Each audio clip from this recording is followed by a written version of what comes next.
This is July 22nd, 2021. We are in Bedford, Massachusetts at the Edith Norse Rogers Memorial Veterans Hospital, and this tape is part of the Morse Institute Library's continuing Veterans Oral History Project.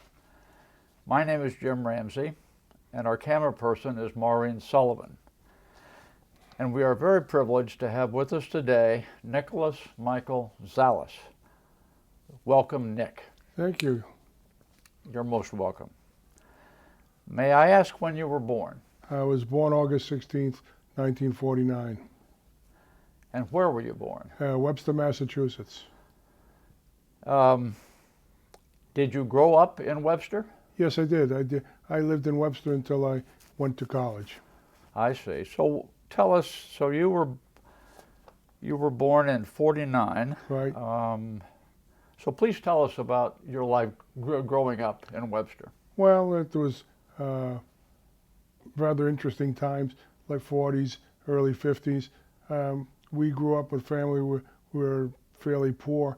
Unfortunately, my father, who was a World War II veteran, died when he was 38 years old, leaving my mother and I and my sister to be raised by my mother, who was only 28 years old. And she was the child of an immigrant family, so she was really not that well aware of how everything operated. She didn't even have a driver's license. So that made things a little difficult for us because people came and took advantage of her naivety. And in my father's case, he was a very prominent businessman and invested a lot of property. Had he survived, we would have been quite affluent. And you had one sister? Yes, I do. Was she younger than you? She's about a year and a half younger than me. I see. And did you go to the public schools in Webster? Yes, I went to public schools. As a matter of fact, my first school was made in 1832. It was Thompson School, and we went to different schools at that time. One of the things that I noticed that was a little different than nowadays, we had desks that were bolted to the floor with an open top and an inkwell. And I definitely remember us doing air raid drills under our desks. Ah, the old Cold War yes. time. Yes. So I can even remember most of my teachers from back way then. And we lived probably about a mile and a half from the school, so I would take my bicycle to school every day. I see.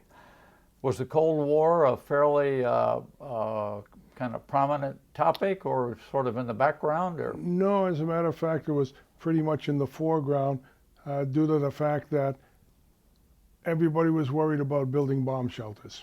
And I do remember the Bay of Pigs, and I remember the Cuban Missile Crisis. I remember those. I was old enough. Well, yep. Well, that was a unique time. It was stressful times because people didn't know what to do. Everybody had plans for the air vents out of the ground when you built an underground shelter. So it was pretty tense. What is your marital status, Nick? I'm married. I've been married for 41 years. What is your wife's name? Her name is Maria. And do you have children? Yes, I have one daughter. She's 30 years old, and she is a critical and emergency care veterinarian. And what is her name? Her name is Alexis.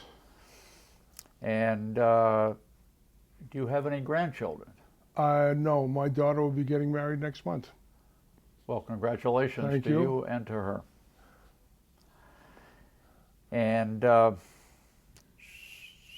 so moving now toward, you grew up in Webster. Yes. You went to through the school system there. Correct. Public school. Public schools. And now we come to when you are, what, 17 or 18 years old. Correct. And you entered the military. Yes. When and why? Well, it was interesting at the time as because this was during the very peak Vietnam period. We all had registered to the draft.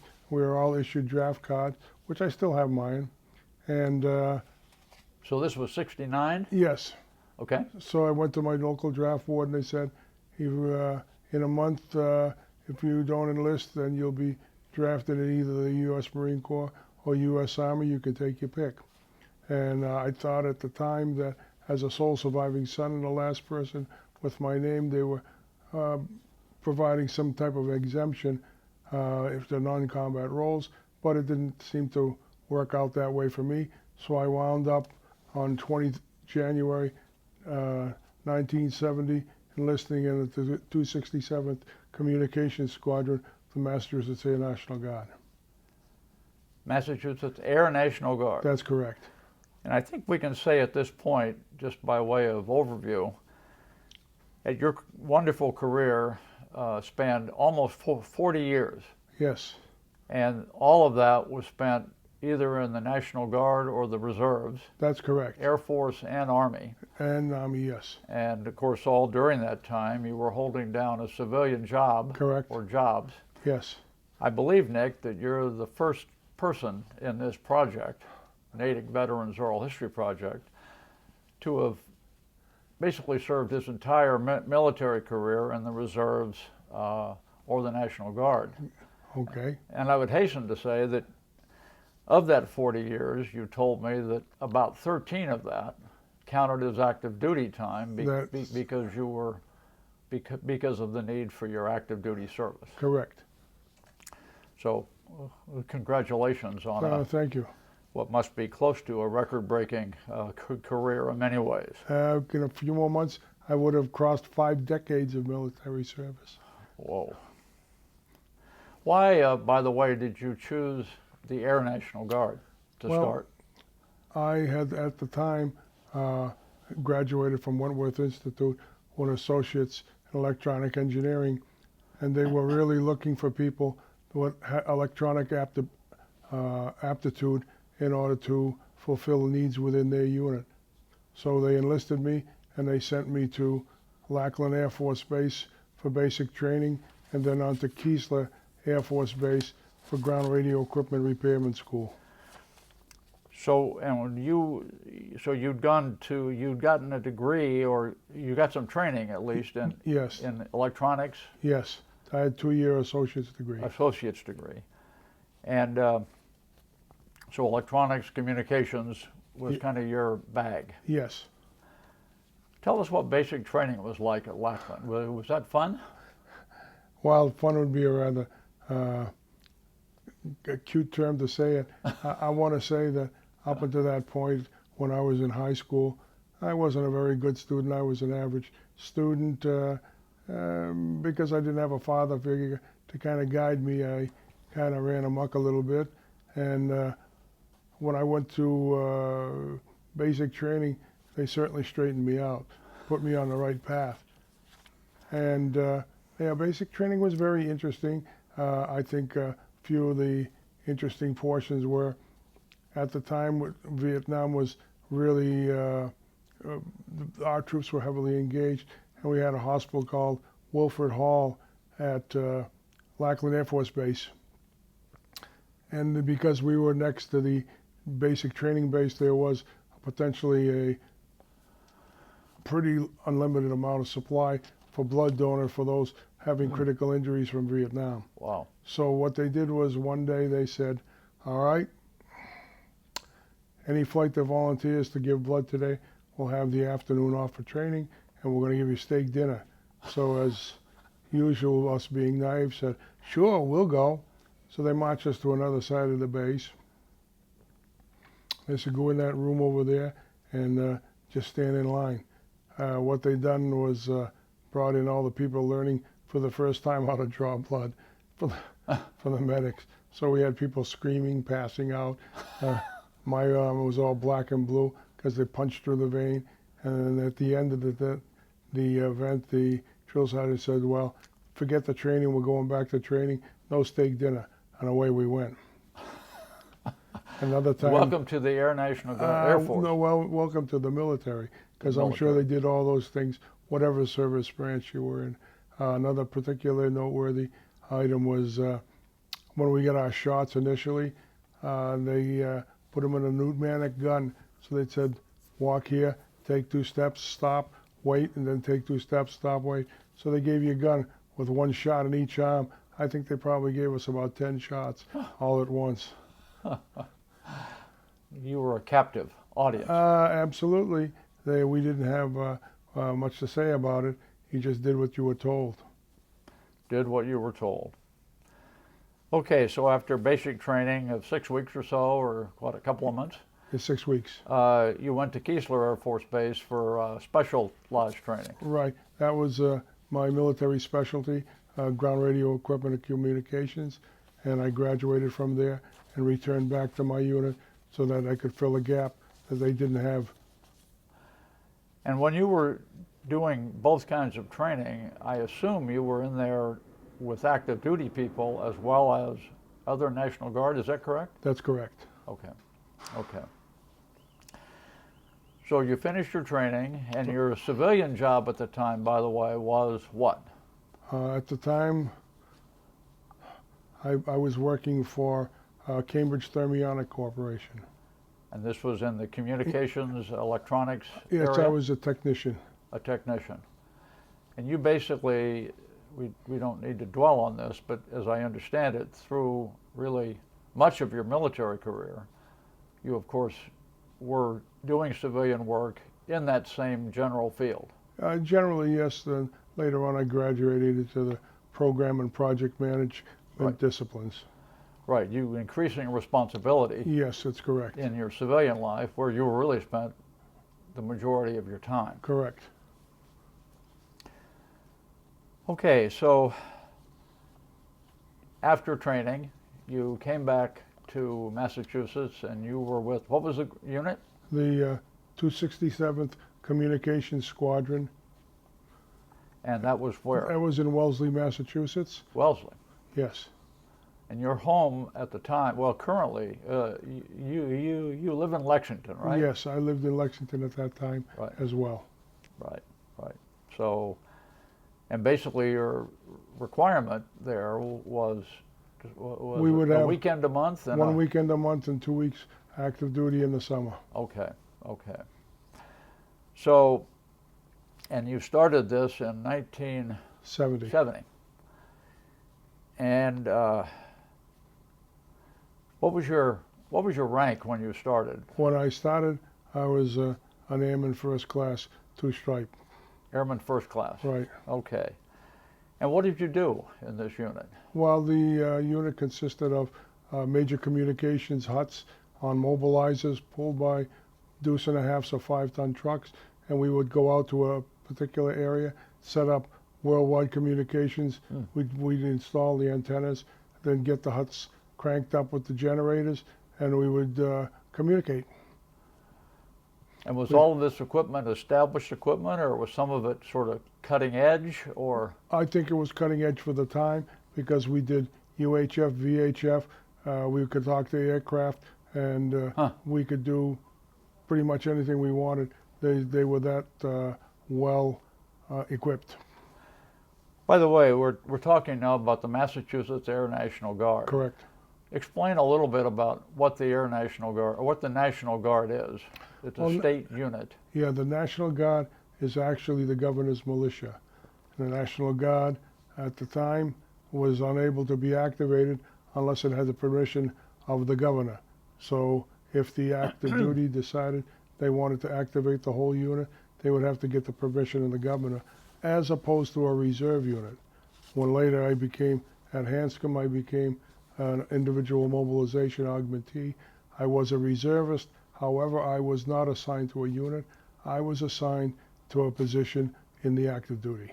Okay, and we'll get to that in a few minutes. But that, well, thanks for that explanation. So how many people were in your group in Wellesley? I would say maybe about 120. 120. And everybody was in the same situation of having a full-time job, but putting in important time in this National Guard unit. One thing that was unusual at the time,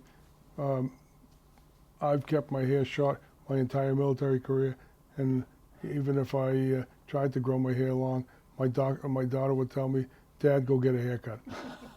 But in the case over there, in those days, guys generally wore their hair a lot longer, and Yes. actually allowing people to wear wigs as long as it met the military specification of not touching your collar.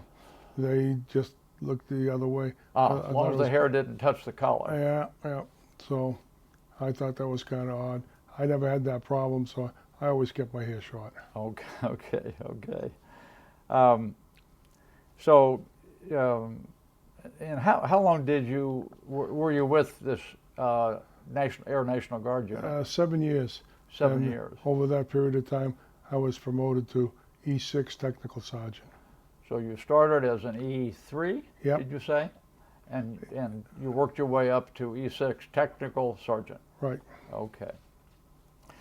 What did you like most about this, working with this group? I think it's the personnel. We had multiple disciplines within the squadron, and we worked with the motor pool, we worked with supply. It was just a good group of people to work with.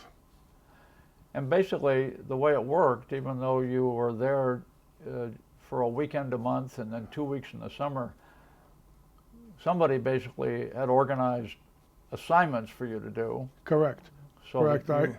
I worked under generally an E8 or E9, and they would, when I came in for my duty, they'd have things laid out for me that what I had to accomplish, in addition to also completing training requirements. So you did training too? Yes, so we had career development courses that we all had to do. There were remote access, and that they would send you the books, and you'd have to learn them and then take your exams at the unit. So you would do that kind of stuff not during your active duty time? No, this would be on your own, free Right. home at home. Right. But that would help you advance. Absolutely, the requirement, unless you had these particular training completed, you could not be promoted to the next grade.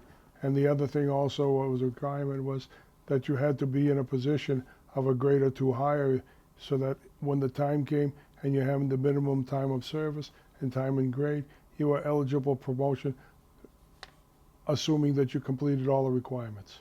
Right. Well, you obviously did well. You advanced 3 grades to E6. And so we come to 1977. Right. What did you do then? Well, I really enjoyed being out in the field. We spent a lot of time out there, and we would occasionally do some mock attacks in response to somebody attacking our perimeter. So I thought I would like to try something just a little bit different. So I transferred over to the Massachusetts Army National Guard to the 972nd Military Police Company, where I became a military police squad leader. Military police? Yes. I see.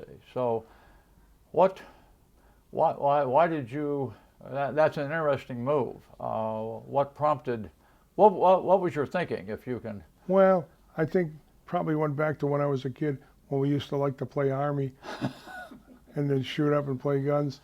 I said, I think I'd like to try something just a little more exciting. So I became a member of that company, and we were pretty much field troops. So we spent all our time always out in the field. Okay, and that was actually kind of 2 sort of significant moves. One was Air Force National Guard to Army National Guard. Yes. And from communications specialist to Military basically policeman. a military policeman. Right, I had to get qualified in that career field as well. So that was a different set of training that I had to accomplish. So you, I guess I would say that from what I know of the rest of your career, that indicates a very broad view and a tremendous range of interests that you have always had. Yes, I've always liked to be kind of adventurous and try different things and learn as much as I could. So this was in 77 or so that you joined the military police. Right. And where was this? The original unit was out of Lexington. Right. That unit is not more than a mile from where we are right now. That's right. Or pretty close. Yes. And I've always wondered what it was, so thank you for helping me understand that. So what does a military policeman do? Well, we're responsible, being a field military policeman, we're responsible for security out in the field, we would be responsible for convoy escort. If you were escorting a vehicle convoy from one location to another, we would be protecting the convoy as well as leading it. I see. And were there other, I mean, when we think of, let's compare it to civilian police. Most of us are a little familiar with what civilian police do, which is kind of public safety, keep order. Is there some of that to it too? There's a very small part of it because we were not, so to speak, garrison military police, where we did traffic control and control on an installation. Ours was to be defensive positions that we'd have to dig to protect whatever resource was on the inside. So when you were off for maneuvers on a weekend or summer, then that would be what you would do. Yeah, we'd sleep on the ground. We'd go through mock attacks and repulsing attacks. So did you like camping and such as a kid? Yeah, I did, actually, I did. I was, when growing up as a teenager, I spent a lot of time in the Webster Dudley Boys Club, and we used to also go out every all summer, and I used to be an assistant counselor, so I'd spend the whole summer out in the woods. So that was sort of your pre-basic training. Yes, one interesting thing about that, just to show you how not particularly astute I was, one day we were in the woods, and a couple of campers say, I see a couple of snakes.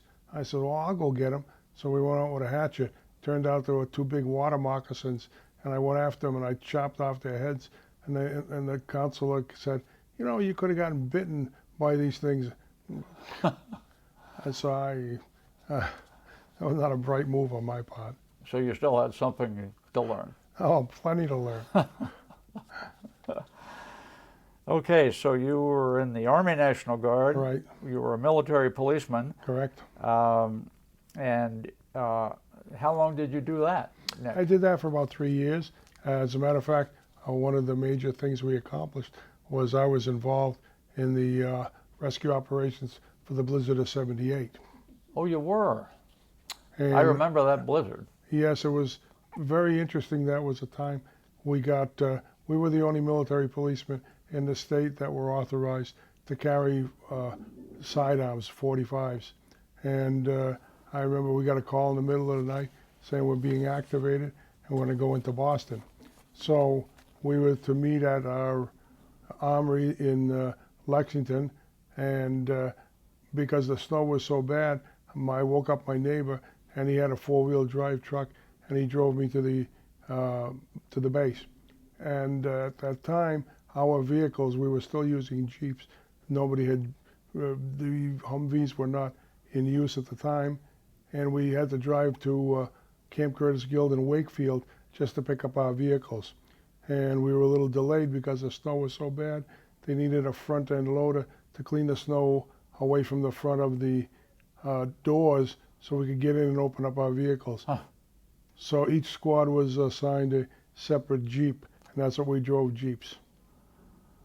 Just for those who may not know, the blizzard of '78 was a truly historic storm. Yeah, that's It correct. basically shut down the Boston area. Yep. Route 128 was brought to a standstill. So Well, when we got back to the armory, formed up, we were told we were going to go into Dorchester and work together in patrolling with the Boston Police Department. Huh. So when we went down there, we came down the Mass Pike, and it was getting kind of heavy for our snows. When we got off at the bottom by the Prudential Center, some of our vehicles bottomed out because the snow was so deep, the Jeeps got stuck. So we eventually went into Dorchester, and at the time there were no preparations for us, so we slept for 9 days on the floor of their locker room. We just put out our sleeping bags. We were also short on rations for a few days because they had to try to bring them from the warehouse in Natick all the way into Boston. So that was interesting as well. But most of the things we did there, we rode patrols. We would be involved in quelling any potential riots, arresting looters, and that type of thing. And again, just to be clear, whenever you did this sort of work, this counted as active duty. Is That's that correct? Yeah, we were activated for the active duty. We were brought to active duty for this emergency. Right. So, about how long did you work? You may have said for the Massachusetts for the Army National Guard. About 3 more years. Okay, so around 79 or 80. Right. So you were still or were you a? Staff What was your rank? You were now in the Army. Were you still an E6? Yes, I was. But that the E6 was a staff sergeant. Staff sergeant, which is the Army rank equivalent to a tech sergeant. Correct. So after that, after your military police work, what did you just continue in some kind of military capacity? Well, of course. Well, again, being the adventurous type, I said I'd like to try something different. One of our advisors for the military police out in the field were ex-Special Forces senior NCOs. So I got really interested in listening to what they were about, and I found that they had a Special Forces company in Rhode Island at Camp Fogarty, Rhode Island. So I said, well, let's give that a try. So my sponsor contacted them down there, being an ex-Special Forces trooper, and they said, sure, we'll bring you in. So I joined them and was there for 3 years in Special Forces. And guess what? They needed somebody with radio skills. So the thing that was interesting about that was when we went out and did maneuvers, generally farther distances away from where we were, and we had flyaways to different places, that they said, well, you're a big guy, you can carry the rucksack, you can carry the radio on your back, but we don't want you to feel unbalanced. So they said, here, you can carry this M60 machine gun in the front to kind of balance you out. Lucky you. Yes, that was probably the start of my knees going bad. I see. So, again, this was a National Guard, Rhode Island National Guard now. Rhode Island Army National Guard. That's correct. And you were still holding down your civilian job. That's correct. But on the weekends and in the summer, right, you were in Special Forces. Yeah, it was A Company, 2nd Battalion, 19th Special Forces, and these guys were wild. What a crazy bunch of guys. We had a lot of fun. Now, Special Forces work in teams. That's correct. Is that correct? So they work in 12-man teams. You were part of a 12-man team. Right. They assigned us each to one of the A teams. One of the A teams. That's what they call them, A teams. Okay. 12-man teams. Had 2 officers assigned, and the rest were enlisted personnel, each having 2 critical career field requirements. In my case, I was primarily communications, but if the small weapons person, something happened to him, my secondary specialty was small weapons. Does a machine gun count as a small weapon? Yes. Okay. Even though it weighed a lot. It weighed a lot, yeah. But that was a great weapon, though. Was it? And so you basically, so how did you actually spend your time? We spent our time down there training. Mostly, in my case, was conducting communications. I had to learn Morse code because that type of equipment was such that they called a coda burst, and it would send out, you'd type up your message on Morse code, and then hit a burst, and it would go out in a very quick pulse, which would be extremely difficult for anyone to intercept. Oh, so you had to be fast. Right. There were a number of boxes you put together. They were in small boxes, and you put them together in a field, then set up your antenna. I see. So you were in, I presume, through all of this, that you were in great physical shape. Oh yes, they definitely kept us running. First thing, every drill we went down there, we had to run 3 miles before we even started breakfast. 3 miles every morning. Yep. Warm up. And so, I mean, the Special Forces, to say the least, is an elite unit, and I'm sure the National Guard was, or no, this was Army. That's right. No, this is National Guard still. That's correct. Huh. National Guard Special Forces. Right. And again, the reserve forces would parallel the active duty side, where if the active duty special forces were to deploy, they would have us deployed to a certain area. And from what I understand, if we had had an all-out war, we would have gone to Mongolia. Mongolia. That's where we were going to go. Wow. So you were on this path with Special Forces. Right. You were with this group for how long? A few 3 years? 3 years. And we'll tell a little bit about what happened sort of to cause you to make yet another shift. Well, I think mostly because of injury. When I went to airborne school up at Fort Devens, 10th Special Forces conducted an airborne training course. And I thought that was kind of interesting because the main airborne course you would go to get qualified is at Fort Benning. And we didn't have all of the equipment that they would normally have at Fort Benning, but they gave us a condensed version because we were reservists. And I remember normally at Fort Benning, one of the things they teach you is not only, to jump, fall, land from different heights to simulate the parachute coming down. And then we'd go out on a long cable and slide down. And when you hit the bottom, you would tuck and roll, and so you wouldn't get injured. One of the things they had down there is teach you how to deflate your parachute when inflated when you land. You had to be a certain minimum weight. I can't remember, at least something like about 125, 130 pounds, because if you had landed on your face, the parachute could potentially drag you and you would smother in the ground because you wouldn't be able to have enough weight to get up and pull the parachute down. So in our case, we didn't have the parachutes to inflate and practice unhooking our harness and rolling away. So what they did was they strapped us to the back of a Jeep and dragged us down the road in a Jeep, and you're bouncing around, and the sergeant would say, okay, unhook. He'd have to clip and roll away from the back of the Jeep. Huh.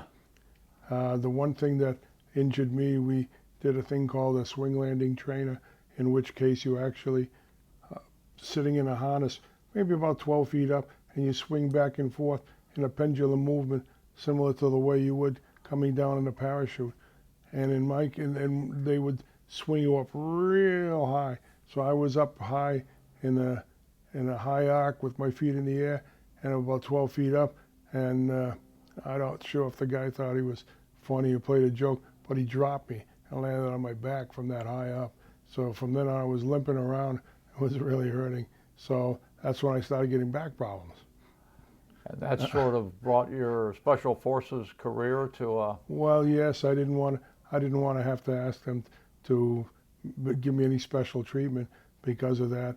And then besides, the doctor said you could potentially become paralyzed if you just fell the wrong way. Right. So, wow. So I said, well, I might as well try to go back to the Air Force where I started my career, and that's how I wound up at Hanscom Air Force Base. Huh. But I can tell you, my experience at Special Forces was great. I just loved it. We had a lot of fun. We were wild and crazy guys. I can tell you that. We weren't afraid of anything. So at that point, let me just see here. You were born around 8. So you were around 30 years, That's 30 to correct. 35. 30, I was 30. Still young and Yep. a little wild, or Oh, maybe yeah. a lot wild. And I'd already had about 10 years of service, so you needed 20 to be able to get a retirement. So I said, well, I'm just going over the hump. I might as well keep going because I'm still having fun. So it was pretty much a smooth, fairly continuous transition? It was. There was no lapse in service. Through any of this? None of Okay. it. Straight through all the time. So you went back to the Air Force, but this time it was the Air Force Reserve. Correct. Which was your first reserve assignment? That's first and only. Only, right. Yes, as I was mentioned earlier, we were not part of a reserve unit. There were two categories, Category A and Category B. Category A were actually unit programs with the Air Force Reserve, such as a unit up at Westover Air Force Base. Mm-hmm. That was Category A, where they met once a month, and they were part of the active duty Air Force. So the Air Force did not have to go through a governor to activate them. they just say, I'll pick you up and take you right in. In my case, I was a Category B individual mobilization augmentee, where each one of us had a parallel position on the active duty. The premise was that if the active duty got deployed, we would immediately be activated and take over their job at the base we were at. Individual Mobilization Augmentee, Correct. shortened to IMA. That's right. And basically, you were, as you told me separately, you were in that type of role for the rest of your career. That's right. Okay, okay. And so this was around 82 that you Yes. started this? That's correct. And just again for reference, thinking forward, you left in 2009, I believe, right? Or retired? Yes, I retired August 16th, 2009. So just for reference, that was 27 years, in addition to all that the 13 or so years before. Yeah, but I just kept having fun and enjoying it, You and I didn't want to go.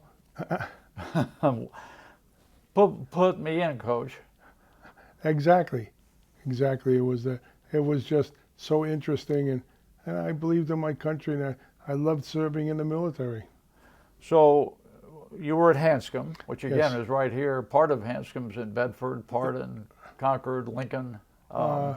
It's pretty much it's a contiguous. It borders Lincoln and Concord and Right. Lexington. So So it's right here. it's right here. So so you started in 82, and what did you do first? They put me in security police because I'd had Army military police background, and again I had to now re-educate myself into the Air Force's way of the security police. At the time it was called security police, and the career field was broken into two pieces: law enforcement and security. Security would be similar to what I did in the Army National Guard, where they were out in the field and defending the perimeter. What we were at Hanscom was a law enforcement, so we did law enforcement duties, escorts, fund escorts, protection of the inner perimeter. That's what our primary responsibility. We were also responsible for security at air shows,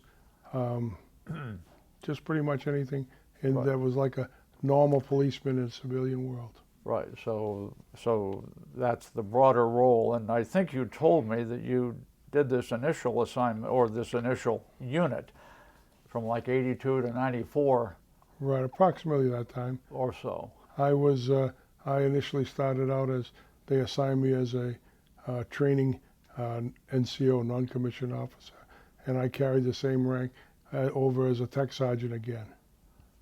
Right, right. And so, and you were involved, I guess, in all the military, the security police roles. Yeah, so we were involved in VIP escorts, where we would have senior senators and representatives, even the Vice President of the United States. They would fly in and we'd provide security for their aircraft as well as escorts on the installation, along with the Massachusetts State Police and OSI. Office of Special Investigations. Special Investigations, right. And during this time with the Security Police Squadron, you made significant advances in your own grades, your own promotions.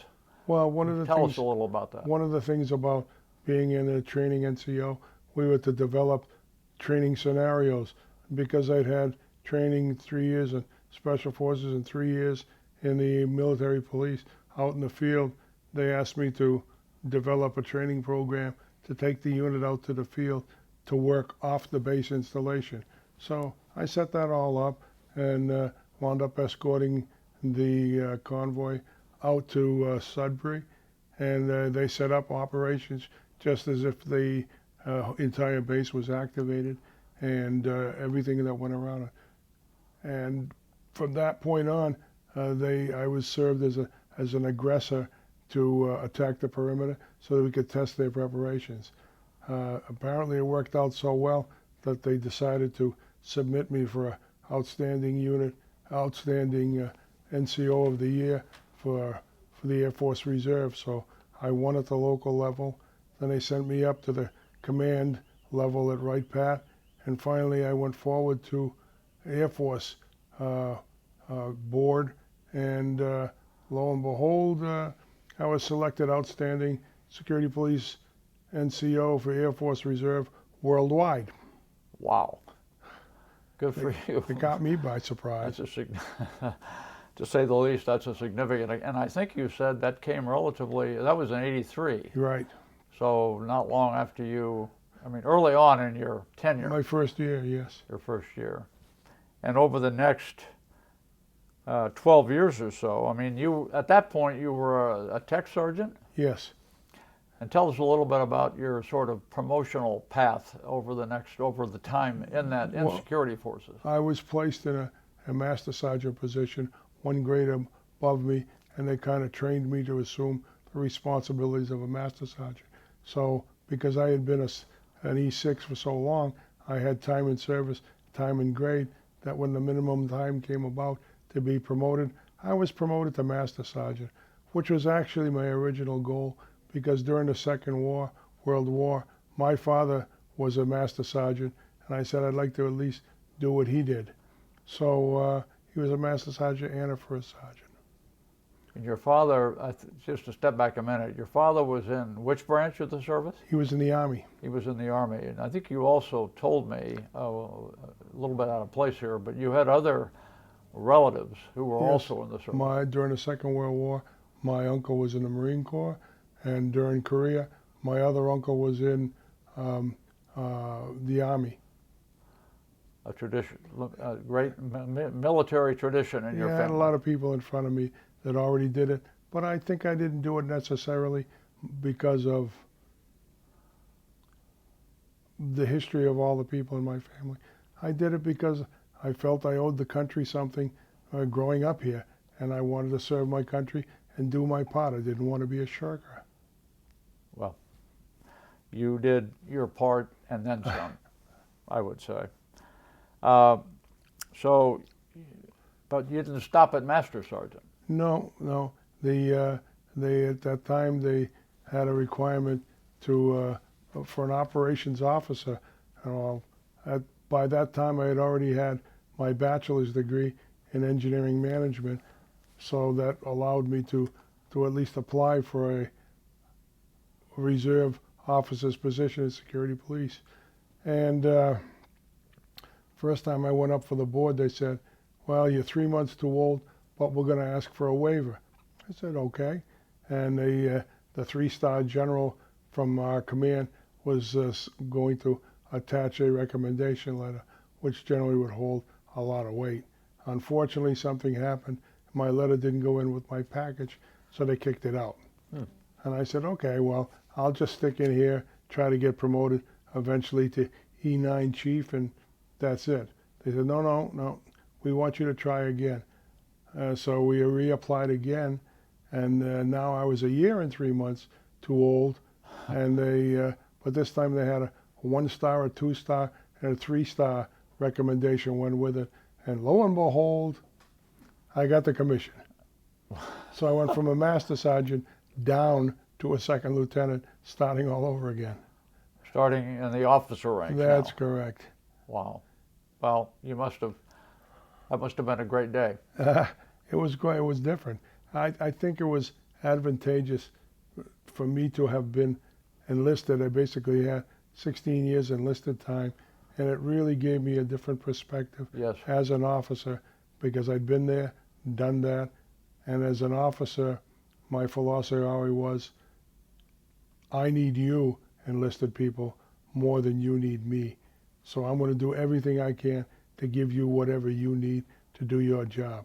And that's how my philosophy, and that's why I got along with enlisted people in my whole career.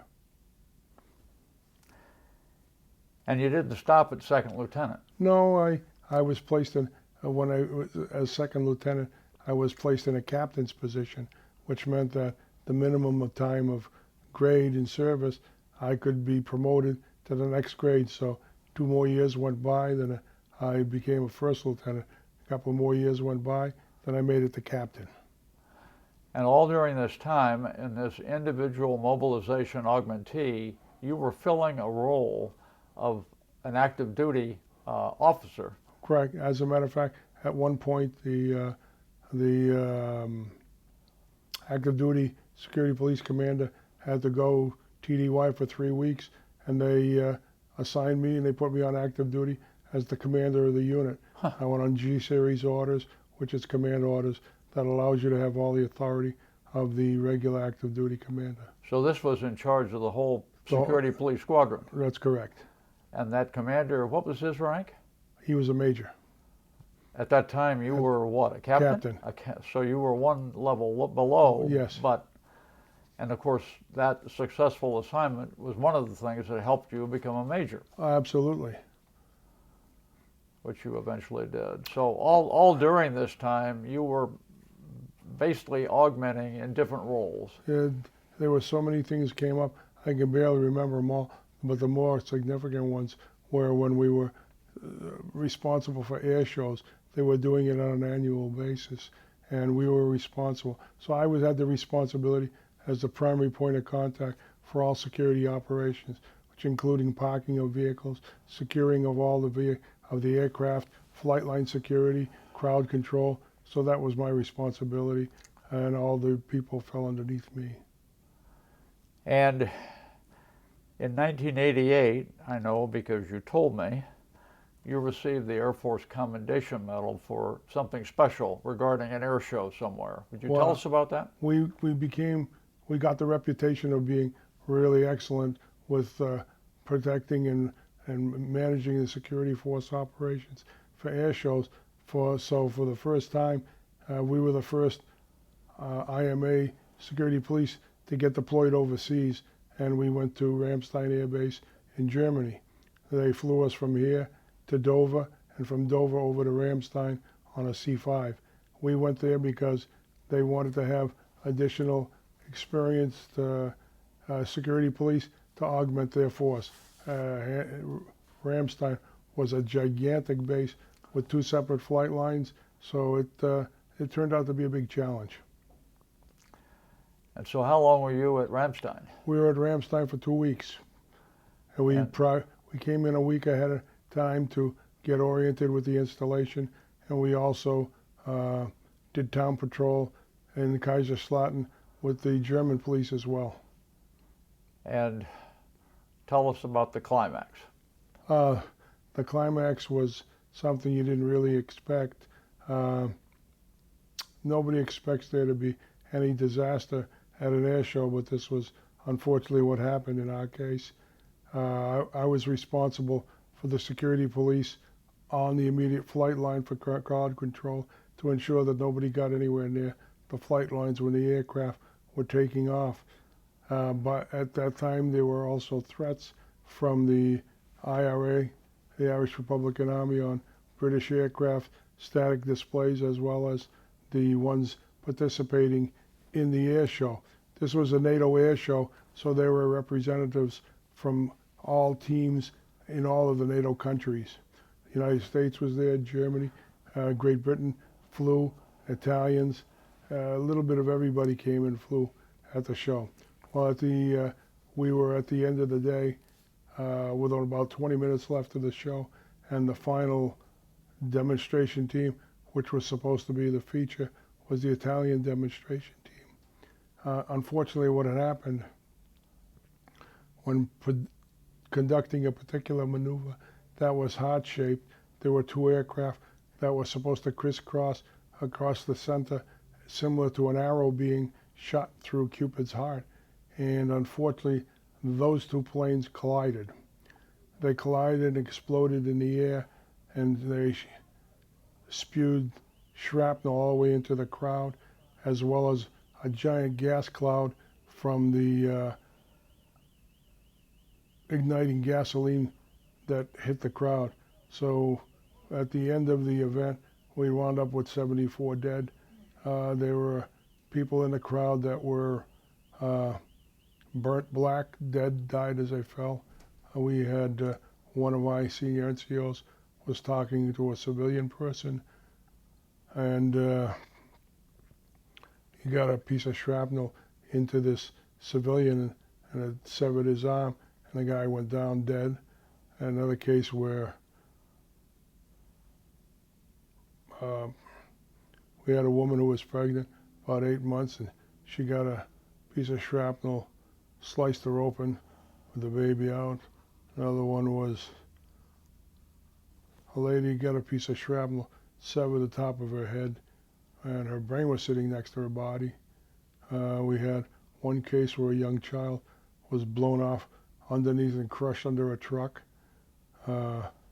We had some people, I had one person that looked like he was walking down the flight line with a shredded cowboy jacket. Turned out the shreds was his skin hanging off of him.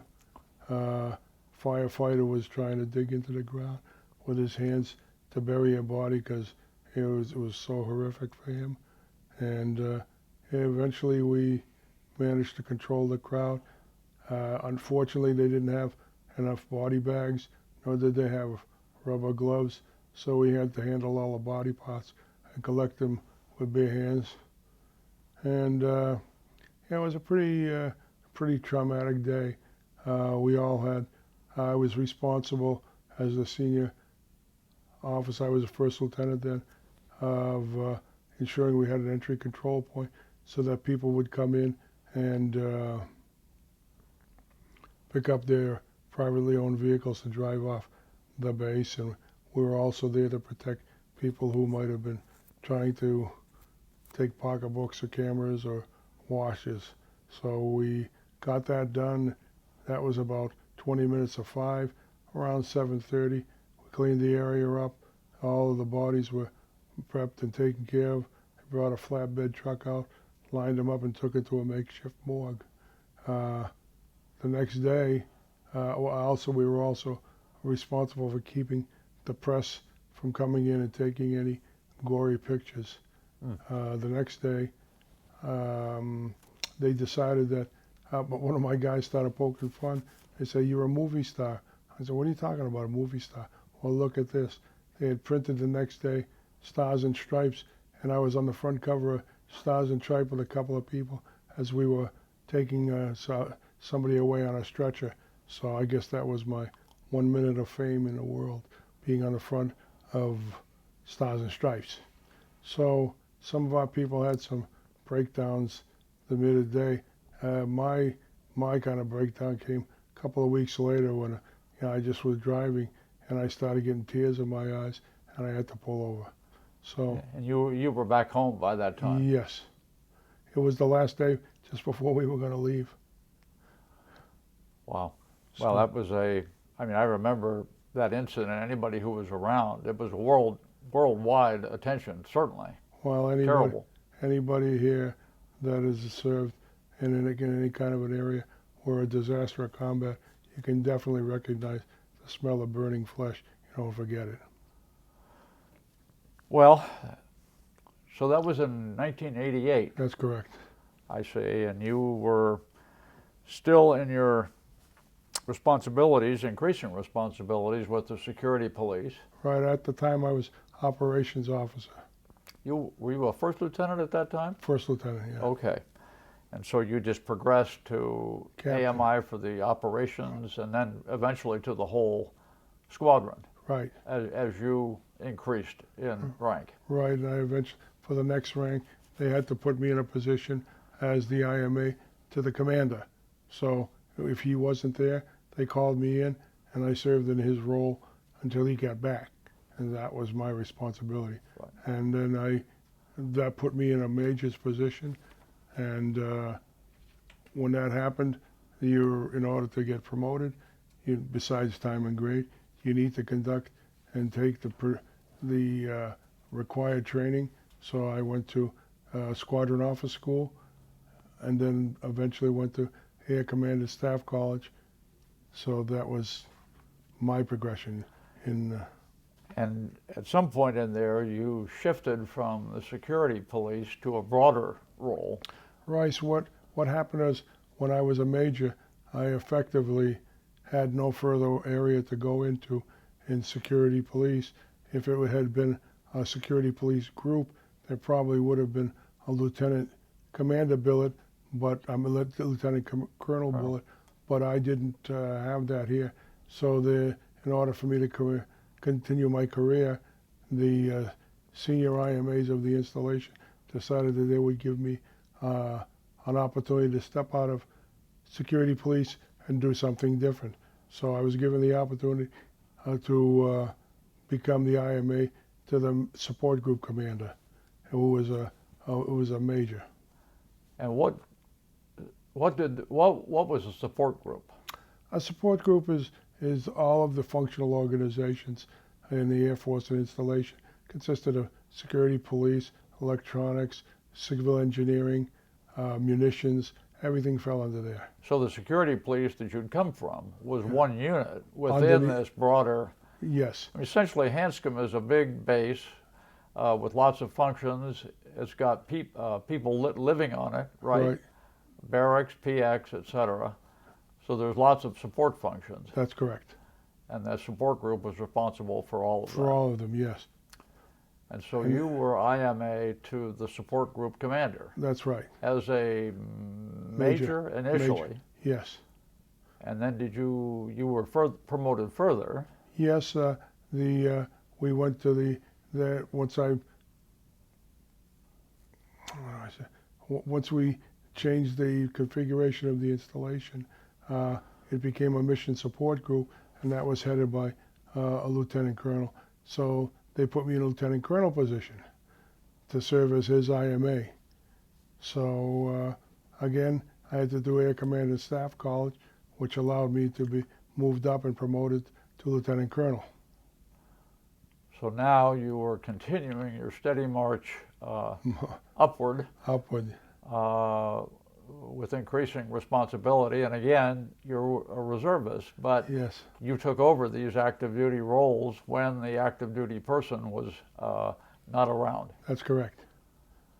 And then after that, they once I made lieutenant colonel, I was eligible to go to Air War College, which is the prerequisite for getting promoted to full colonel.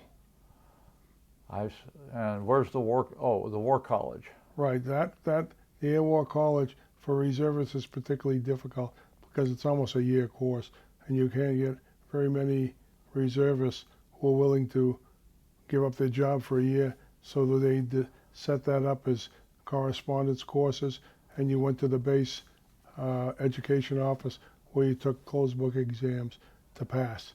Except in the case of Air War College, we had a seminar that was overseen with active duty instructors from Maxwell Air Force Base. So ultimately you were promoted to colonel. Correct. And in about when 2000, like 2002 or 3. Around there, yes. And at that point, what job did you move into? Well, they moved me from. Oh, by the way, while as the mission support group commander, there was a 3-month pay gap in the being able to get a replacement. So for 3 months, I was put again on active duty and on G-Series command orders as the mission support group commander for Hanscom Air Force Base. So this was 3 months of active duty? Yes. So what about your civilian job? Well, there wasn't that much they could say about it. They just had to do it. So you just put that on pause? That's right. And went back to it after? After I was done, right. And that was an interesting position because, again, I was in command of all these support units underneath. And that was another growing experience which just expanded my knowledge of Air Force operations. Every time I got a promotion, it was a case of going up, look toward the higher level and seeing the broader picture. Right. And because I had done so much prep work and I always made sure that all my training was done ahead of time, I never missed a promotion. I always got promoted the first time. And so you got promoted to colonel. Correct. And what, was there yet another level of responsibility for you? Yes, yes. As a matter of fact, now I was the IMA to the Air Base Wing Commander. So if the Air Base Wing Commander wasn't there, then I would take in his position. And what is the Air Base Wing Commander? He's a full colonel in charge of the entire installation. In charge of what? The entire installation. The entire Hanscom Air Force Base? Yeah, over 10,000 people. 10,000 people? Yeah. Because it also included responsibility for the civilians as well as the military. So there were periods, and this was like a 7-year period or Yes. so, Yeah. before you eventually retired, when Right. you were in this role.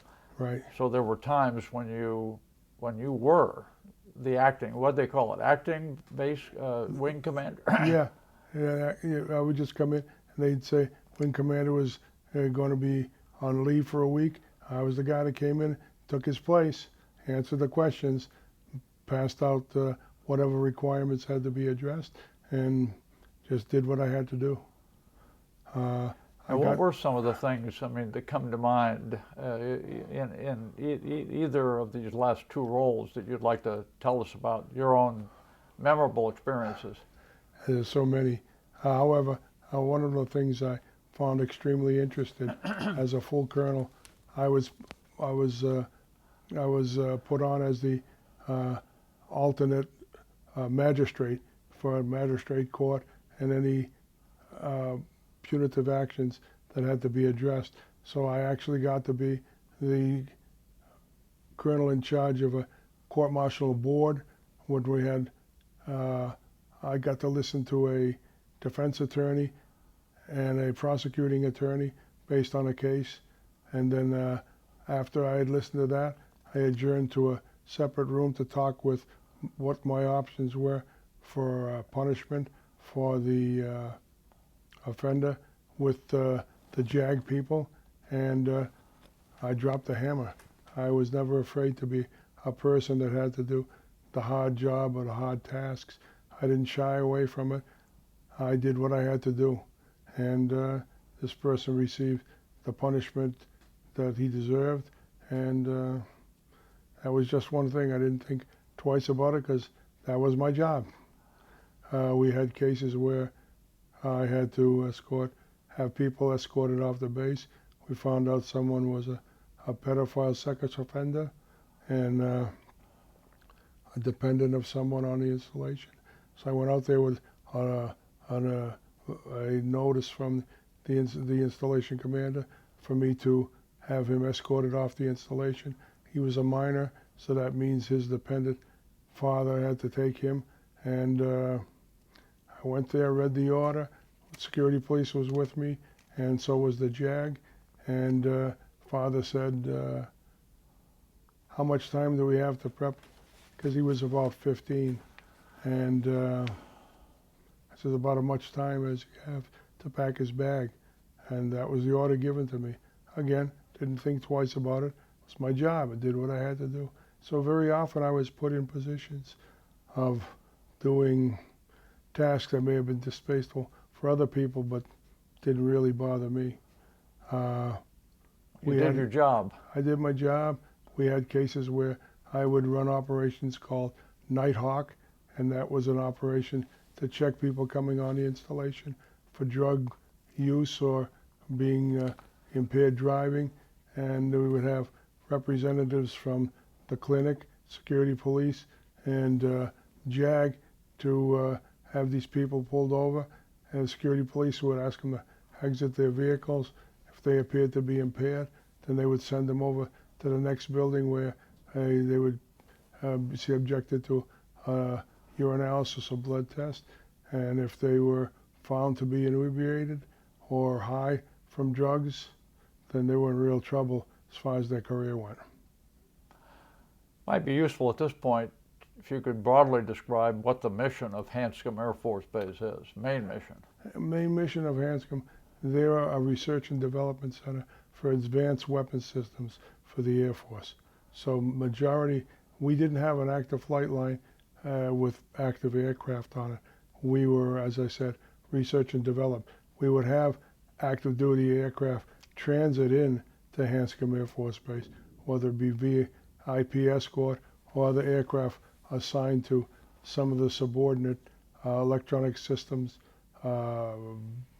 areas in which they would be testing all the brand new equipment, basically point of the spear type of technology. Right. They worked in A conjunction. very specialized Extremely base, to be sure. It was, definitely. I have to add here, Nick probably wouldn't add this himself, but during the course, probably the last 10 years of your time at Hanscom, you were awarded 3 meritorious service medals. Oh, well, it was actually longer than that, because each medal it takes about 3 to 5 years to have accumulated enough to warrant I see. a meritorious service medal. But yes, I did. I received. But 3. these medals, this is a high level of award. They Well, certainly aren't awarded to everybody for time served. No. Indicative of you going above and beyond in all that you did. Well, it includes things that you accomplished that were of significance during that period of time. So fortunately, I mean, I was just blessed that they trusted me and gave me things to really do that I could get my teeth into that made a difference, and that gave me a lot of pride in what I was able to accomplish. Sometimes I was in charge of the Juvenile Control Board, which we'd had. Sometimes children would stray off the path and maybe be vandals or cause things like that. It was my responsibility to talk to the parents, talk to the child, and mete out some kind of punishment to them, whether it be community service or writing me an essay as to why do you understand what you did and what you're not going to do. And it was good, and I could afford to be, I guess for a better word, merciful for them, because it was important that we not destroy the child and really penalize them heavily. And it was also important not to impact the career of the active duty parents. So yes. I would have an austere face on, and because I spoke to the parents ahead of time and tell them what I would do, and then I would make them seriously remember what their responsibilities are and how their actions could impact their parents' career. So that was very rewarding. I really enjoyed working with the children. So in 2009, nearly 40 years after you began, it was time to wind up your career. Right. I was not going to go any higher. If I had possibly gotten my commission the first time, I was just too far. I could have had a shot at a 1-star slot, but I was just too old. And that's okay. I have no regrets. Quite frankly, I think being a full colonel is a lot of fun because you get to get your hands dirty and do things that maybe a general wouldn't be able to do. So I was blessed to have made it that high, considering I started off as an airman basic and go all the way up. I got to see a lot of things and do a lot of things. There just can't be many folks who've gone from E1 to 06. No, I think the term they call us Mustangs. Mustangs, right. Because we crossed over. They said you would be an enlisted man, and then you crossed over to the dark side as an officer. Well, I'm sure a lot of enlisted men didn't think you were on the dark side. Sounds like you knew where they were coming from, too. It was, and that was one of the pleasurable things. I think it's important that, for me, that I spent that amount of time and learning what I liked and what I didn't like, so that as an officer I could make sure those type of situations weren't there for the enlisted force.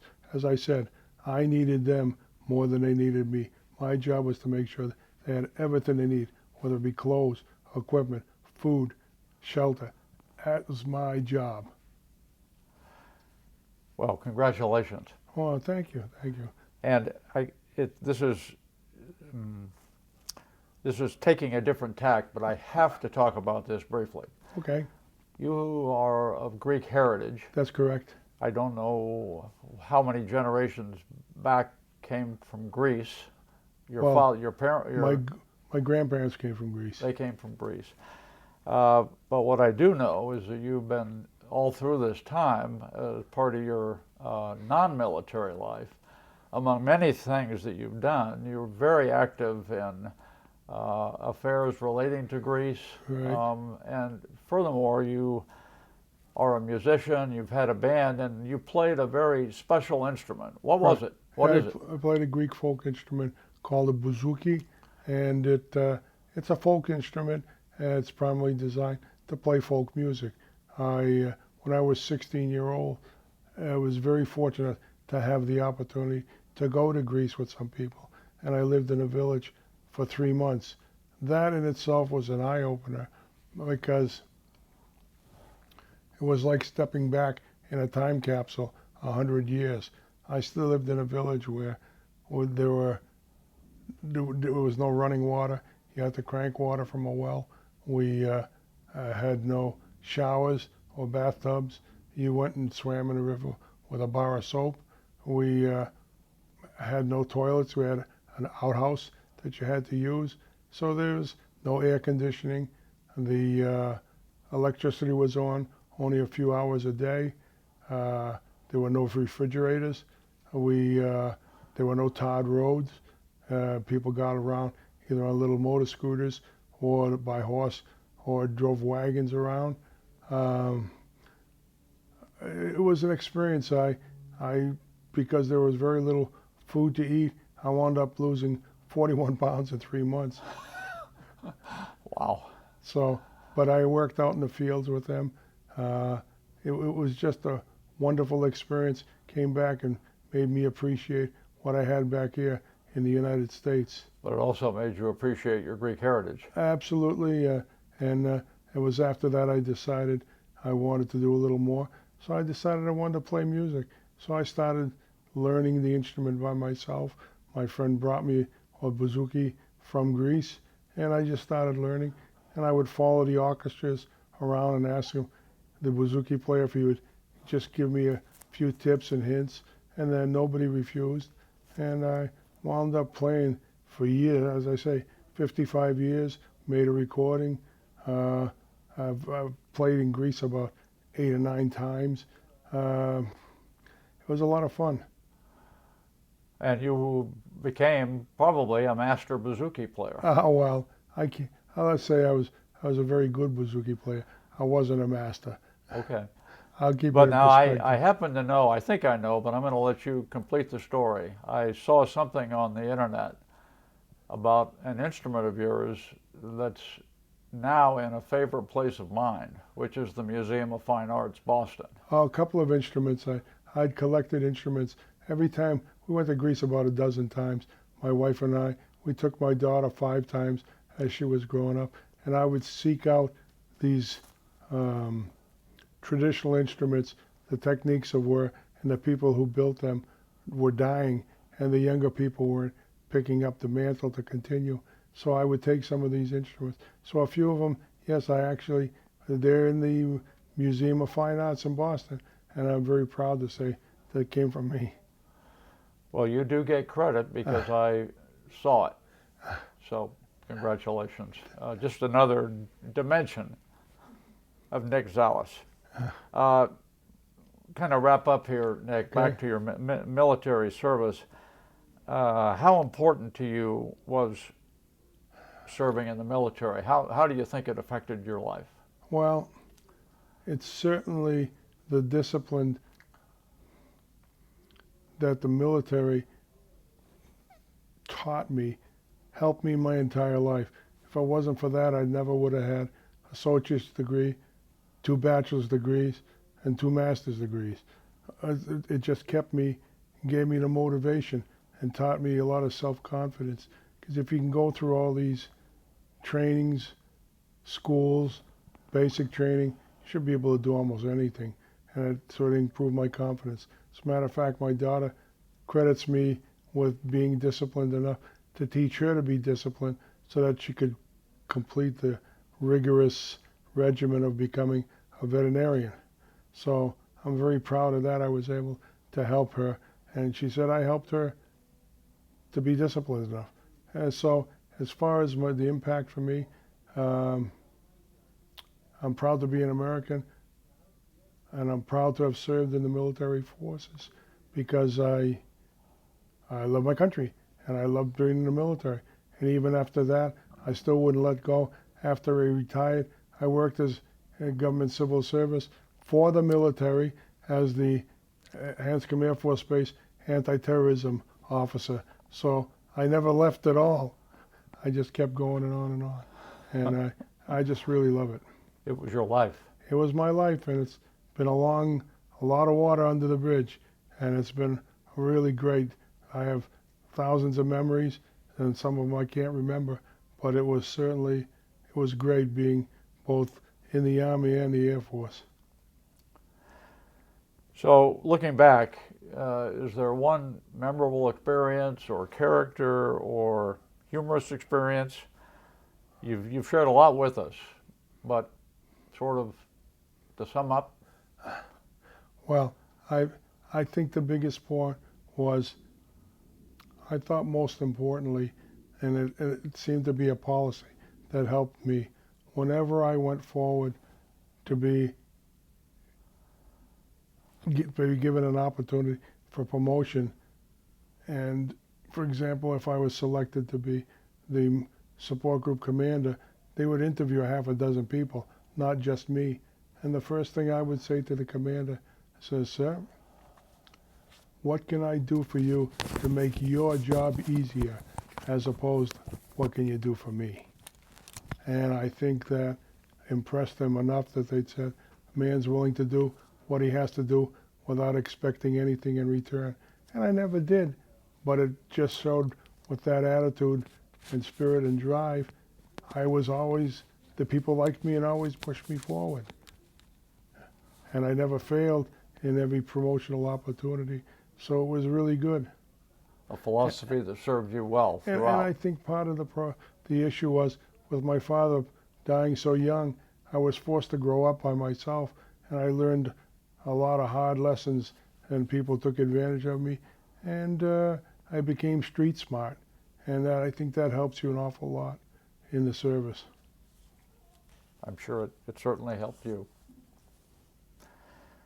Thank you for all you did for your country. Oh, thank you very much for asking So- me to be participating in this particular event. I appreciate it. Is there anything else that you'd like to say that we haven't asked you? We've covered a lot of ground, but Well, I thought one unusual, when I went to Air Base Griffin, the Ground Defense School, I came from that small town of Webster, which is kind of southwest of Worcester. And one day we were going out to the field. We had a female staff sergeant driving the truck.